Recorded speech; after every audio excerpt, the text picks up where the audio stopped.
acho que antes de qualquer coisa é importante a gente tratar de um problema estrutural do nosso país, que é o investimento público. O investimento é tudo aquilo que não é gasto, aquilo que dá retorno no longo prazo. O maior exemplo de investimento que a gente tem é a infraestrutura. E nos últimos anos nós tivemos o menor índice de investimento da história do Brasil. Para você ter uma ideia, o que a gente investe hoje não é o suficiente nem para fazer a manutenção dos equipamentos que a gente tem hoje, das rodovias, das ferrovias, das hidrovias, ou seja, é uma catástrofe anunciada. A gente não tem dinheiro hoje para tapar um buraco numa rodovia, ou mesmo para pavimentar uma estrada. Né? O nível de gasto menos ainda público, para a educação do trânsito. menos ainda para a educação do trânsito, que cá entre nós, assim, hoje você tem um custo gigantesco para quem paga por uma carteira de motorista e uma formação péssima, né? Eu, inclusive, um dos projetos que a gente deve discutir é um projeto que permite que você tenha um instrutor individual, né, e que o foco seja no exame, como é feito nos Estados Unidos e em alguns países da Europa e também no Japão. Né? Você não tem uma obrigatoriedade de passar pelas autoescolas, você tem a obrigatoriedade de saber dirigir e de conhecer as regras de trânsito. Você não precisa ser praticamente assaltado ali pagando 4, 5 mil reais, uma coisa proibitiva para uma pessoa mais pobre no Brasil, tirar uma carteira de motorista. Você pode tirar a carteira se você demonstrar que você sabe dirigir e que você conhece as regras de trânsito. Você pode estudar as regras de trânsito. Eu me lembro, quando eu fui ter aula teórica, sequer tinha um professor em sala de aula. O professor ele ficava sentado e mandava tocar um vídeo falando sobre as regras teóricas. Né? É muito mais eficiente ou eu tenho um instrutor particular, né? Ou eu mesmo estudar na internet as regras de trânsito e fazer a prova. E se eu passar a prova, significa que eu estou apto. Né? Então, só para fechar o primeiro ponto de infraestrutura.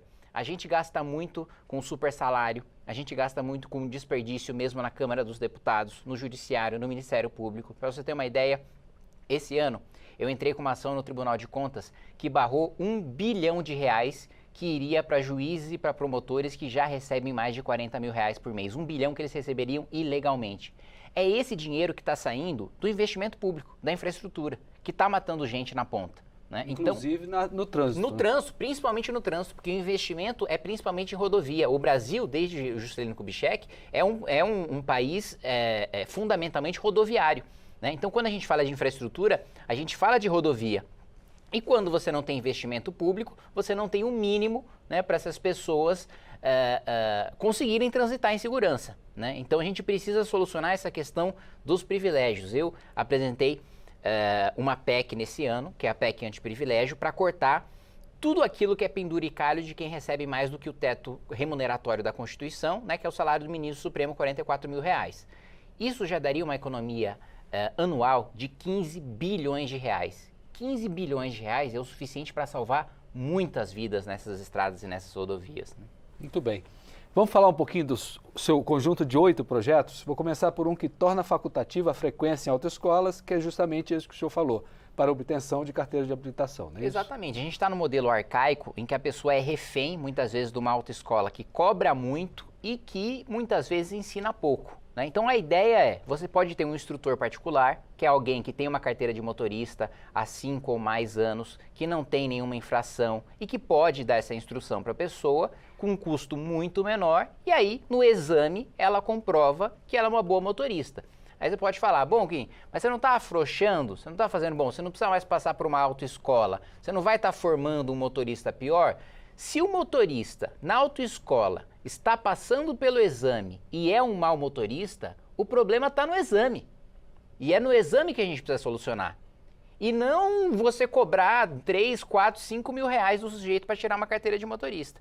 Então esse é um projeto que eu trabalho para aprovar desde a legislatura passada, porque é proibitivo hoje você tirar uma carteira de motorista, principalmente para a camada mais pobre da população, que vive com uma renda familiar per capita de R$400 por mês. A gente está falando de mais de 100 milhões de brasileiros que não têm a menor condição de tirar uma carteira de motorista. E muitos usam do artifício de não tirar a carteira e dirigir sem regra nenhuma. Dirigir sem regra nenhuma, sem instrução nenhuma. Então a ideia é justamente que eles tenham essa instrução, que ela seja acessível para que eles tenham essa formação e tenham a carteira de motorista. Né? Muito bem. Outro projeto também de 2020, como esse primeiro que nós falamos, ele estabelece o parcelamento de multas decorrente de infrações de trânsito. Exatamente.